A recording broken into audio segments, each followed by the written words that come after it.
We invited my MIL to live with us after her surgery.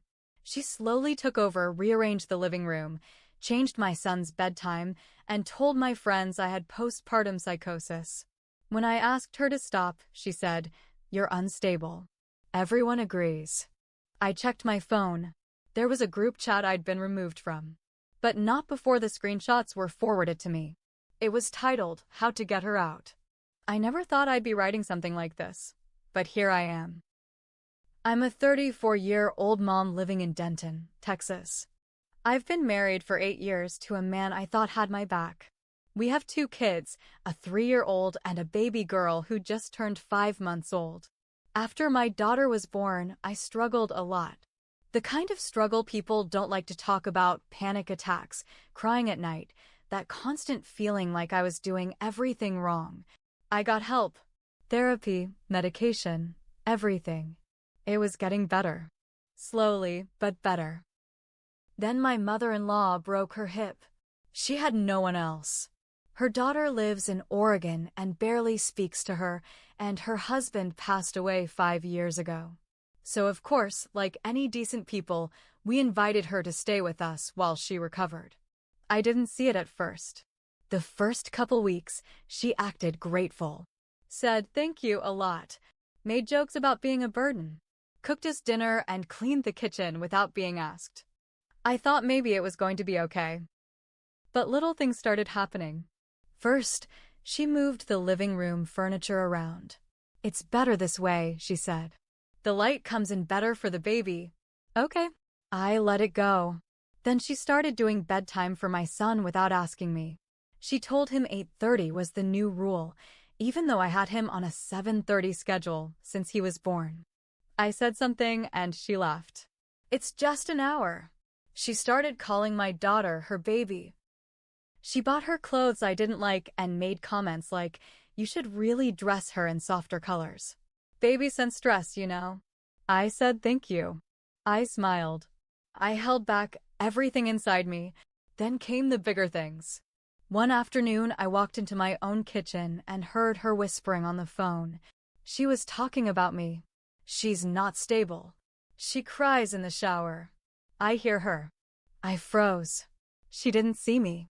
That night, I told my husband I felt uncomfortable. He told me I was overreacting. "She's just trying to help. You've been through a lot." 2 weeks later, my best friend Claire sent me screenshots. A group chat. The title was, "How to Get Her Out." My stomach turned. My hands were shaking. I didn't want to look, but I did. I read every single message. My husband. His mother. His cousin Megan. Claire was in it too, but she'd stayed quiet just to watch. ML. She's slipping again. The crying is daily now. Megan. Maybe if she lashes out, we can call it a mental health emergency. My husband. We can't live like this forever. I just want things to be normal. Then this from my mother-in-law. Push a little more. She'll crack. They were planning to make me snap. Gaslight me into a breakdown so they could get me out. My own husband was part of it. They were mocking me. Making jokes. Planning it like it was a group project. I stared at my phone for over an hour. I didn't cry. Not this time. I felt something rise up in me. Rage. Cold, steady rage. They wanted me gone, but I wasn't going anywhere. I was going to stay. And I was going to make them regret every single thing they'd written. I didn't sleep that night. I laid next to my husband while he snored like nothing was wrong. I looked at him, this man who once held my hand through contractions, who cut the cord when our son was born. He had joined a chat to destroy me, to label me unstable, to push me until I broke. I made a plan that night. I didn't scream. I didn't cry. I got calm, cold, quiet. The next morning, I smiled. I kissed my husband on the cheek. I made pancakes and asked my ML how she slept. She smiled back, not knowing I'd seen everything. That was step 1, pretend nothing changed. Step 2 was Claire. I called her when I knew no one would hear me. She was sick over it. Said she joined the chat because she thought something fell off and she didn't want to believe it until she saw it for herself. She offered to help. I told her I didn't need help. I needed proof. So we set traps. I left my journal out with fake pages about dark thoughts. Stuff they'd want to find. They did. 2 days later, I caught Megan photographing it while pretending to borrow my laptop charger. I let them believe they had something. Then I went to therapy and told my counselor everything. Showed her the screenshots. Told her I feared they were trying to trigger me into a breakdown. She documented it all. Next, I started recording. Texas is a one-party consent state. I hid an audio recorder in the living room lamp. It picked up everything. MIL whispering to Megan. Just one more push. She's almost at the edge. My husband, what if she hurts the baby? ML. Then it'll be over faster. I saved it all. Hours of audio. Then I went to our pediatrician. I asked her to note how healthy and cared for my children were. I made sure my daughter's checkup was on record. I had them document everything in my name, not his. Claire came by more often. I had her stay over, help me organize the files. We saved everything to the cloud, to USB drives, printed it all out. I emailed it to a lawyer friend of hers, just in case. I started writing down everything my ML said to me. One night, she cornered me in the laundry room. She said, you know, if you weren't here, things would be easier for everyone. I looked her straight in the eye and said, maybe, but I am here. She narrowed her eyes. Not for long. But she had no idea how wrong she was. 2 weeks later, I made my move. It started with the audio files. I edited together a clean 15-minute clip of the worst things they said, clear voices, clear threats, no cutting context.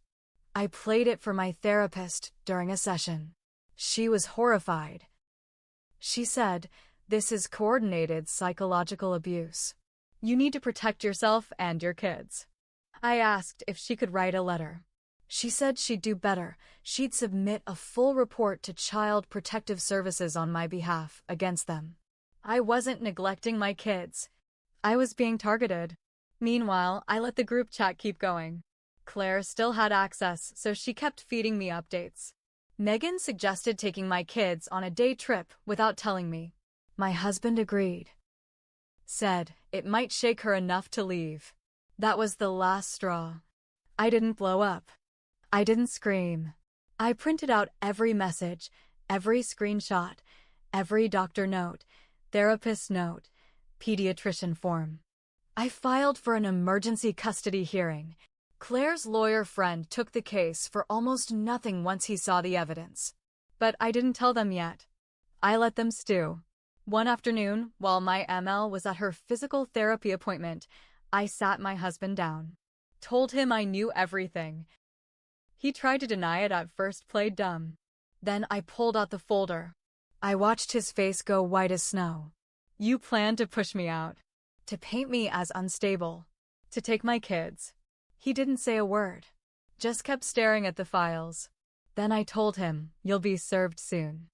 I'm going for full custody. And I'm going to show all of this. He started begging. Said it was his mom's idea, that he felt stuck. Said he thought I was losing it. No, I said. You chose this. And you're going to lose everything. ML walked in halfway through. She saw the papers on the table and smirked. You think anyone's going to believe you over your own husband and his family? I handed her the flash drive. Play it. She did. Her own voice, loud and clear. Just one more push. She's almost at the edge. She dropped it like it burned her. I looked at both of them. I'm done pretending. This is war. But it wasn't over yet. Because 2 nights later, someone broke into Claire's car and stole one of the backup USB drives. Nothing else was taken. Just that. No broken window. Clean job. That's when I realized they knew they were losing. And they were getting desperate. I had backups. They didn't know that. After Claire's car was broken into, I called the lawyer. He said, this is getting dangerous. We need to move now. The next day, the court granted me an emergency protection order. My husband was served while he was picking up takeout. He came home in a rage, pounding on the front door, yelling for me to talk to him. I had already taken the kids and gone to a safe place, Claire's cousin's house, 30 minutes out of town. I didn't see him again until court. The judge didn't play around. I had everything printed in color. Emails, messages, therapist statements, audio transcripts, photos. The pediatrician wrote a letter saying my children were healthy, safe, and attached to me. Not one person backed him. Not even Megan. I didn't want to believe how far gone my husband was. But when he stood there, not denying what they did, just saying, "We thought it was best for the kids," I knew he was already gone. And I didn't cry. The judge granted me full temporary custody. ML wasn't even allowed near the house anymore. CPS had opened a case against them. But here's the part that sticks. That same night, after the hearing, I went back to the house to pick up the rest of my things. I took Claire and her cousin with me. I walked through that living room one last time, the furniture she rearranged, the baby swing she claimed as hers. I found a photo of me on the kitchen table. Someone had written on it in red marker, "Unfit mother." I stared at it for a while. Then I set it down, calm as ever. That's when I made my final move. I posted everything, not on social media. I sent it to her church, her knitting group, her old coworkers, her HOA. I emailed it with a simple subject line, "In case you still think she's a saint." I didn't lie. I just attached the truth. Within days, she was banned from her church. Her reputation ruined. Megan? Fired from her daycare job. Claire made sure the messages got to the right parents. My husband? His boss heard the audio. "We don't tolerate this," he was told. He lost his job. I didn't even have to press charges. The fallout was enough. And me? I moved. Not far, but far enough. Got a new job. New locks. Kept my kids safe. Started over. But I won't pretend I came out perfect. I made one mistake. I let them in. I gave them room to turn on me. And I'll never forget that. I still double-check locks. Still wake up some nights expecting to hear her voice. But I survived. They tried to paint me as unstable. So I showed them what a stable woman can do when she's cornered. And they'll never forget it.